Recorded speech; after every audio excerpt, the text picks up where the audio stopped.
네, 안녕하세요. 엘라스틱 서치에서 자연어 처리를 위한 벡터 데이터 검색하기라는 제목으로 발표를 시작하겠습니다. 저는 엘라스틱에서 커뮤니티 애드보킷으로 있는 김종민입니다. 그러면은 잘 부탁드리겠습니다. 오늘 순서는 이제 엘라스틱 플랫폼 잠깐 소개를 드리고, 그 다음에 엘라스틱 서치 이제 벡터 검색 기능에 대해서 잠깐 또 소개를 드리고, 그 다음에 이제 저희 머신러닝 기능에 포함되어 있는 NLP 모델 어떻게 활용하는지에 대한 내용을 좀 설명드리고 마치는 걸로 하도록 하겠습니다. 이제 엘라스틱 검색 플랫폼인데요. 엘라스틱은 이제 회사 이름이기도 하면서 이제 저희가 개발하는 모든 제품의 총칭이기도 합니다. 그리고 검색 엔진이면서 이제 데이터 저장소이기도 한 엘라스틱 서치랑, 그리고 데이터 시각화 도구인 키바나, 그리고 수집 도구인 로그스테이시나 비치 등을 저희가 개발을 하고 있고요. 예전에는 이것들을 묶어서 이제 ELK 스택 또는 이제 엘라스틱 스택이라고 불렀는데, 지금 이제 수집 도구들을 그 인테그레이션즈라는 기능으로 이제 다양한 데이터 포맷을 저희가 템플릿화해서 좀 더 쉽게 사용하실 수 있도록 좀 자동화를 많이 했고요. 그 다음에 이제 키바나도 이제 단순히 그 대시보드만 그리는 도구가 아니라 이제 다양한 애플리케이션들을 이제 그 안에다가 미리 만들어가지고 저희가 지금 제공을 많이 하고 있어요. 그리고 이제 여러 가지 기능들을 크게 이제 저희가 세 가지 카테고리로 나누어가지고 검색에 관련된 부분은 엘라스틱 엔터프라이즈 서치라고 이제 명명을 하고 있고, 그다음에 이제 모니터링, 로그 분석 같은 것들은 이제 엘라스틱 옵서버빌리티, 그리고 시민이라던가 엔드포인트 시큐리티 같은 것들은 이제 보안 분석 기능들은 엘라스틱 시큐리티라고 해서 배포를 하고 있고, 이것들을 통합해서 현재 이제 엘라스틱 플랫폼이라고 저희가 크게 부르고 있습니다. 엘라스틱 서치는 이제 뭐 들어보신 분도 많이 계실 테고 실제로 쓰고 계신 분도 아마 계실 것 같은데요. 그 전통 검색 엔진이에요. 근데 엘라스틱 서치 같은 전통 검색 엔진에서는 이제 내가 찾으려는 그 검색어가 실제로 포함되어 있는 도큐먼트의 그 검색어를 텍스트 매칭 기능을 이용을 해서 찾고 있습니다. 근데 도큐먼트를 이제 저장할 때 이제 토커나이저 같은 뭐 다양한 도구들을 이용을 해서 이제 내용을 검색어 인덱스를 만들고요. 그 인덱스로 만들어서 저장된 것들을 저희가 쿼리를 통해서 질의를 하고, 그 다음에 이제 질의된 쿼리와 매칭되는 검색어를 찾아서 이제 도큐먼트에서 검색어를 얼마나 많이 포함하고 있는지 같은 그 TF 같은 요소들을 기반으로 이제 저희가 점수를 계산을 합니다. 그래서 가장 연관도가 높은 그런 결과를 가져오도록 설계가 되어 있는데요. 최근에 이제 널리 유행되고 있는 그 딥러닝 덕분에 이제 자연어 처리에 대한 그런 관심이 많아졌고, 그다음에 이제 많은 기업가분들과 이제 전문가분들이 그 텍스트 매칭을 가지고 이제 결과를 찾는 게 아니라 이제 실제로 사람한테 묻고 답하는 것처럼 이제 검색 엔진이 질문 의미를 이해하고 그 의미에 따라 적합한 결과를 대답을 하는 그런 서비스를 많이 만드시려고 관심을 갖고 계시죠. 그래서 화면 예제처럼 이제 쿼리에는 이제 fast internet should be 같은 질문을 이제 하시게 되면은 실제로 이제 검색 엔진은 지리어와 이제 텍스트 매칭이 되진 않지만 그 질문에 대한 그 해답인 뭐 커넥션 스피드 리퀘어먼트 같은 정보를 찾아서 갖고 있는 이런 도큐먼트를 이제 가져올 수 있게 만드는 것을 이제 목표로 하고 있죠. 그래서 엘라스틱 서치 역시 이런 트렌드에 맞춰서 저희가 그 NLP, 그러니까 자연어 처리에 대한 기능을 이제 저희가 계속 연구 개발을 해왔고요. 그리고 최근 버전에서는 실제로 이런 자연어 처리 검색을 어느 정도 좀 비슷하게 쓸 수 있게 구현을 하게 됐어요. 그래서 이와 관련돼서 이제 엘라스서치의 벡터 검색에 대해서 한번 설명을 드려보도록 하겠습니다. 자, 저희가 한 2년 전쯤 발표됐을 거예요. 엘라스서치 7.3 버전에 처음에 이제 그 벡터 시뮬러리티 기능이 추가가 됐어요. 그래서 이때 사용하는 그 벡터 시뮬러리티 기능은 이제 무차별 대입인 브루트 포스를 접근을 이제 기본으로 사용을 하고요. 그래서 브루트 포스는 엘라스서치의 이제 덴스 벡터 필드를 통해서 벡터 검색을 이제 가능하게 합니다. 그래서 벡터 값을 이용해서 이제 랭킹 스코어를 계산을 하게 되는데요. 이제 그 문제는 이제 브루트 포스는 이제 좀 데이터셋이 적어야 돼요, 사용을 하려면. 그래서 브루트 포스 벡터 검색은 일단 먼저 BM25 같은 그런 기존의 매칭 방식으로 나온 결과에다가 그 결과가 이제 수천 개, 수만 개 되는 그런 결과에다가 다시 그 쿼리를 적용을 해서 그 랭킹을 재랭킹을 하는 방식으로 동작을 하도록 좀 이제 사용이 되고 있고요. 그 대상 도큐먼트 사이즈를 그래서 브루트 포스를 적용하려는 거를 가장 좀 최소화시키는 노력이 사전에 좀 필요합니다. 그래서 그 최소 사이즈가 되게 기존에 미리 이제 필터링을 하거나 아니면 처음부터 인덱스 사이즈를 처음부터 좀 적게 그 설계를 하는 것이 좀 필요해요. 그래서 브루트 포스는 이제 데이터량에 따라서 이제 데이터가 그러니까 비용이 이제 리니얼리하게 n 값으로 이제 증가를 합니다. 그렇기 때문에 검색해야 될 도큐먼트 수 곱하기 벡터의 차원수로 이제 복잡성이 증가를 해요. 그래서 쿼리 대상이 되는 도큐먼트 벡터 필드의 모든 차원을 전부 다 싹 붙어야 돼가지고 그 도큐먼트 수와 벡터 차원이 커지면은 이게 굉장히 좀 성능이 느려집니다.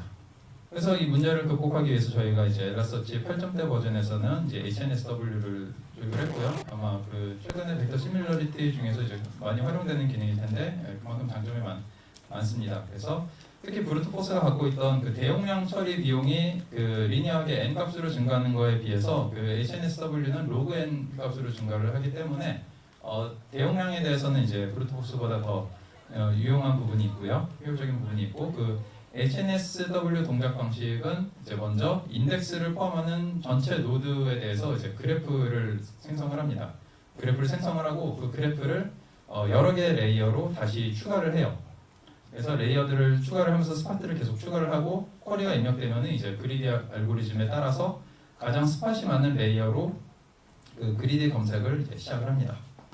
그래서 그 해당 레이어에서 이제 그 그리디 탐욕 알고리즘에 따른 가장 최적의 결과에 도달하면 다시 그 다음 단계로 가서 그 또다시 그리디 알고리즘 수행하고 하는 식으로 연관도가 계속 높은 결과들을 수집을 하는데요. 이거는 이제 인덱스 모든 벡터들을 다 비교하지 않아도 되기 때문에 더 작은 데이터 세트 그 집단에서 이제 검색이 수행이 돼요. 그러면서 이제 품질이 높은 재현율을 가져올 수가 있습니다. 이게 8점대에서 이제 벡터 검색이 개선된 부분이라고 보실 수가 있고요. 그래서 엘라스틱이 처음에 이제 벡터 검색을 기능을 개발한 이후에 이제 그 HNSW 벡터 검색을 위해서 원래는 그 엘라스틱의 그 전신이 되는 루신에서는 이제 멀티레이어 기능이 없었어요. 근데 저희가 이제 멀티레이어를 쓸 수 있게 개발을 해서 이제 반영을 했고, 예전에는 이제 그 루신에서 그 레이어를 지원할 수 있는 수준이 딱 2개까지 됐었는데, 저희가 이제 지금 분홍색 화살표를 보이시는 시점에서 저희가 그 멀티레이어를 저희 엘라스틱 엔지니어들이 루신에 반영을 했고요. 그리고 저희가 계속 쿼리 벤치마킹을 하면서 그 시간이 지날수록 초당 그 처리 가능한 횟수가 훨씬 더 점점 많아지고 또 안정화되신 것을 보실 수가 있습니다. 참고로 말씀드리면 엘라스틱은 이제 아파치 루신을 코어 엔진으로 사용하고 있는데, 실제로 엘라스틱사에 루신 커미터는 PMC 분들이 되게 많이 계세요. 그래서 루신의 코어를 저희 엘라스틱 엔지니어들이 굉장히 많이 그 개발을 해서 반영을 하고 있습니다. 그 다음에 이제 저희가 KNN 결과셋을 이제 필터링하는 기능도 추가를 했는데요. 필터는 검색에서 이제 렐러번스 랭킹을 통해서 도출된 결과셋을 다시 제한 조건을 통해서 이제 최종적으로 반영된 결과를 결정하는 건데, 쉽게 말해서 이제 저희가 필터를 섞어서 사용하는 거예요. 필터를 섞어서 사용을 하기 때문에 저희가 이제 그 필터를 그 그리디 알고리즘에서는 이제 필터에 상관없이 전체적으로 그 HNSW는 수행을 하는데, 필터 기능은 이것이 이제 그 브루트포스가 적합을 한지 아니면은 HNSW가 적합을 한지를 판별할 수가 있어요. 그래서 지금 보시는 저 그래프, 저 분홍색 칸이 있는 오른쪽 부분은 그 HNSW가 더 유용한 부분이고, 왼쪽 부분은 이제 그 브루트포스가 더 유용한 그 시점이라고 보시면 될 것 같아요.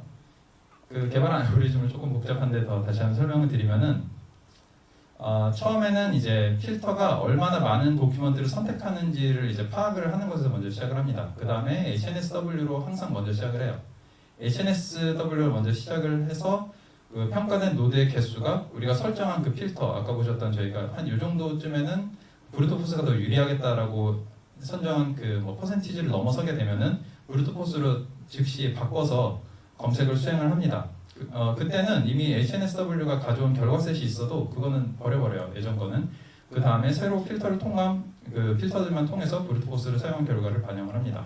그래서 최악의 경우에는 노드 위치와 필터를 통과한 도큐먼트의 개수가 그 최대 2배까지 걸리는 케이스가 있을 텐데요. 그래도 전환할 때 그 보통은 이제 되게 작은 수로 전환이 되기 때문에 그 일반적으로는 성능이 더 유리하게 나오게 됩니다. 자, 이제 화면 예제를 보시면서 한번 확인을 해보시면은, 실제로 벡터 검색은 이제 몇백 차원에서 이루어지는데, 그 이해하기 쉽게 2차원 그래프를 가지고 좀 설명을 드릴게요. 여기 파란색 플러스 모양이 있는 위치가 저희가 이제 찾아가야 될 그 벡터 쿼리가 있는 위치고요. 이 전체 그래프에는 세보시면 총 16개의 노드가 있어요. 그래서 그 브루트포스를 그냥 하시면 16번의 그 평가를 하셔야 되고요. 그다음에 녹색 세모가 이제 임의 시정 노드라고 하시면 되고, 핑크색은 이제 필터를 통과한 것, 그리고 검은색은 필터를 통과해서 그 걸러진 것, 그러니까 필터를 통과 못하고 걸러진 거라고 보시면 됩니다. 그래서 이제 왼쪽 그래프에서 이제 필터를 통과한 노드는 이제 분홍색에서 전체의 그 16개 중에 3개를 뺀 13개라고 보시면 되고요. 일단 시작은 무조건 HNSW로 시작을 합니다. 그래서 HNSW는 기본적으로 필터랑 상관없이 전체 노드에 대해서 평가를 수행을 해야 돼요. 그래서 시작 노드에서는 녹색 세모 1에서 그 인접한 노드 2, 3, 4를 먼저 평가를 합니다. 2, 3, 4를 평가를 하고 그 중에 4번이 이 벡터랑 가장 가까이 있기 때문에 그 4번에서 다시 평가를 해요. 3, 5를 평가를 하는데 3은 이미 평가가 됐으니까 5를 평가를 합니다. 그래서 5도 그 인접한 노드이기 때문에 이제 5를 선택을 하게 되고요. 5에서 다시 인접한 7, 6을 선택을 해요. 그 다음에 그 더 인접한 7을 선택을 하고 7에서 다시 8과 5는 이미 평가를 했으니까 8을 평가를 했는데 8보다는 7이 더 가까우니까 최종적으로 이제 7번이 최종적인 결과로 이제 선택이 되게 됩니다. 그러면 보시면 이제 1, 2, 3, 4, 5, 6, 7, 8 총 16개 중에서 총 8번의 이제 평가를 했기 때문에 처음부터 브루트 포스를 했으면 13번을 했을 텐데 HNSW 했기 때문에 8번으로 더 유리하게 평가가 끝났어요. 자, 다음에는 이제 두 번째 케이스인데요. 이때는 필터를 통해서 굉장히 많은 부분이 이제 걸러졌다고 이제 가정을 할 때입니다. 최종적으로 그 16개 중에 2개만 통과가 됐어요. 이 2개만 통과가 되고 나머지 14개는 이제 필터를 통과하지 못했습니다. 근데 이 경우에도 일단 HNSW로 순회를 시작을 해요. HNSW 순회 시작해서 노드 1을 평가를 하고 노드 2를 평가를 합니다. 근데 필터가 2개까지만 통과됐다는 걸 알기 때문에 이때는 딱 끊어요. 여기서 딱 끊고 지금까지 이제 HNSW로 확인한 2개의 결과는 그냥 버려버리고 브루트 포스로 처음부터 다시 필터를 통과한 노드에 대해서만 이제 평가를 시작을 합니다. 그렇게 되면은 이제 3번과 4번이 남는데 3하고 4 2개만 평가를 해서 요 그 최종 결과 쿼리에 조금 더 가까운 4를 이제 선택을 하게 되는 거예요. 그래서 그 처음부터 브루트 포스로 했으면 이제 2번에 끝났을 텐데 지금은 최종적으로 HNSW 2번, 브루트 포스 2번 했으니까 최종적으로 4번의 결과를 했으니까 실제적으로 그 필터를 통과하지 않은 HNSW를 했을 경우 왼쪽처럼 이제 8번보다는 이제 훨씬 더 빠르게 유리하게 끝난 거고요. 그렇기 때문에 이제 이런 그 기준을 가지고 엘라스서치에서는 이제 어떤 알고리즘을 선택을 하느냐 해서 KNN 서치를 할 때 이런 것들이 좀 자동으로 선택을 하도록 저희가 좀 반영한 내용입니다. 이렇게 좀 인재니어링적인 내용이었고요. 지금까지 조금 머리 아픈 내용들을 설명을 드렸는데 엘라스서치에서 지금 바로 그 사용할 수 있는 자연어 처리, 머신러닝 기능들을 조금 설명을 드리면은 그 엘라스틱이 이제 직접 데이터를 가지고 모델을 학습하는 기능은 저희는 없어요. 대신 이제 엘라스틱에서는 지금 현재 파이토치로 학습된 모델들을 엘라스틱에다가 업로드를 해서 사용할 수 있도록 지원을 하고 있고요. 사용 가능한 모델들은 그 계속해서 이제 추가되고 있어요. 이제 텍스트 인베딩이라든지 퀘스천 앤서링 그리고 이제 클래시피케이션 이런 것들이 이제 지원을 하고 있는데 그런 것들이 계속 추가가 되고 있고 그런 것들이 이제 공식 도큐먼트를 확인을 해보시면 될 것 같고요. 그다음에 이제 저희가 파이썬 라이브러리 중에 엘란드라고 하는 파이썬 라이브러리가 있는데 여기에 이제 그 이런 파이토치 모델 그 공유 커뮤니티인 그 허깅페이스에서 모델을 직접 내려받아 가지고 바로 올릴 수 있는 그런 API를 저희가 만들었어요. 이런 식으로 이제 엘란트를 설치를 하시고 그 명령어로 이제 그 모델 아이디만 넣으시면은 모델 아이디를 내려받아서 이제 필요한 곳에다가 이제 업로드를 해서 바로 사용을 할 수가 있습니다. 실제로 예제를 좀 보여드리면은 지금 보시는 것 같은 경우는 이제 엘란트를 실행 가능한 이제 도커 이미지로 만들어서 실행을 한 경우인데요. 이제 도커 런으로 해서 그 엘란트를 이제 실행을 하고 실행을 할 때 여기에 이제 그 엘라스틱을 업로드할 클라우드 아이디랑 이제 그 API 키는 그 키바나 안에서 이제 발급받으실 수가 있어요. 거기에 들어가서 이제 발급받은 키바나 키를 넣으시고 그 다음에 이제 허깅페이스 아이디를 사용할 허깅페이스 아이디를 이런 식으로 여기다 쭉 넣어주시면 됩니다. 그러면 여기서는 지금 여기 이런 뭐죠? 여기 센턴스 트랜스포머에 있는 MSN 마이크로 미니 LM L12, 13 이런 거를 이제 여기에는 아이디를 이렇게 넣고 이제 실행을 해요. 그럼 실행을 하면은 이제 그 엘란트는 아까 보시던 허깅페이스에서 모델을 쭉 내려봤습니다. 모델을 쭉 내려봤고 다시 그 클라우드에 있는 엘라스틱서치 그 클라우드가 아니면은 그 엘라스틱서치 직접 그 엔드포인트를 입력하셔도 돼요. 그렇게 해서 여기다가 쭉 업로드를 해요. 업로드를 하고 나면은 그 업로드가 끝난 다음에 이제 그 엘라스틱 안에 키바나에 가보시면 거기 머신러닝 메뉴 안에 그 트레인드 모델즈라는 메뉴가 있는데요. 거기 가보시면 이렇게 목록이 이렇게 나타나게 돼요. 업로드된 목록이 나타나시면 여기에서 이제 디플로이를 하시고 그 다음에 이것들을 이제 사용을 하실 수가 있어요. 뭐 대표적으로는 이제 인제스트 파이프라인 같은 것들을 만드셔가지고 그 실제로 텍스트 지금 업로드한 텍스트 임베딩 모델인데 이 텍스트를 가지고 그 텍스트 필드 실제로 이런 내용이 들어가 있는 텍스트 필드를 방금 업로드한 모델을 통과시켜가지고 이런 이제 벡터 값을 만들어서 저장을 할 수가 있어요. 이거 같은 경우 이제 384차원의 벡터 값을 이제 만들어 저장을 한 거고요. 이렇게 그 저장을 한 다음에는 우리가 나중에 또 질문을 할 그 질문 내용, 예를 들면 여기 find anomalies in location data라는 질문을 방금 했던 이 그 모델을 통과를 시켜요. 그럼 똑같이 여기 벡터 값을 얘가 돌려줍니다. 그럼 그 벡터 값을 가지고 쿼리에다가 넣어서 질문을 하면은 이제 실제로 그 앞서서 이제 각각의 도큐먼트에 저장됐던 벡터 값을 비교를 해가지고 그 가장 높은 연관도로 나오는 결과를 이제 찾게 돼요. 보시면 여기에 이제 find anomalies in location data라는 것을 찾게 되니까 여기에 가장 연관도가 높은 결과가 나오는 게 creating anomalies detection 이런 내용과 elastic maps 이런 것들이 이제 포함된 것들을 이제 가져오게 되는 거죠.